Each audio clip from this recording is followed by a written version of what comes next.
નમસ્કાર મિત્રો, તમે સાંભળી રહ્યા છો સરદાર યુનિવર્સિટીનું પોતાનું radio station radio campus 90.4 FM અને હું છું આરજે હર્ષે.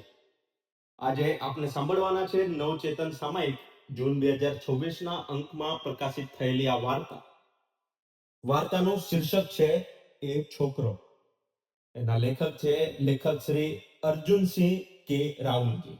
તો આવો લેખક શ્રી અર્જુનસિંહ કે રાહુલજી લિખિત આ વાર્તા એ છોકરો આપણે સૌ સાથે માનીએ. એ છોકરાએ વડમાં પ્રવેશ કર્યો.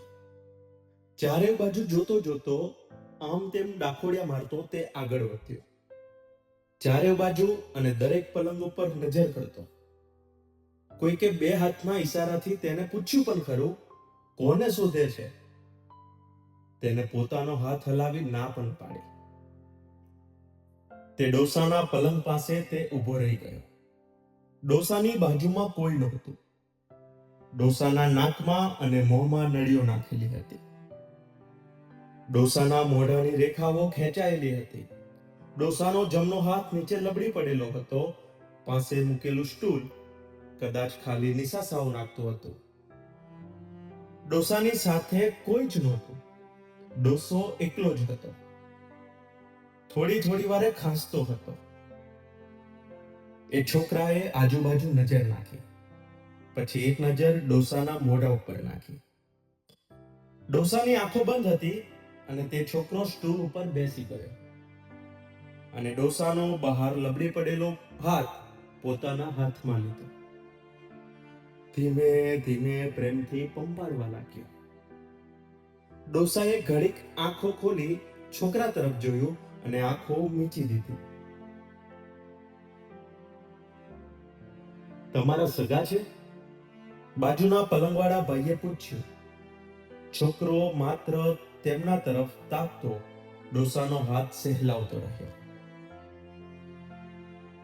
છેલ્લા 20-25 દિવસોથી દાદા એકલા જ પડી રહ્યા છે.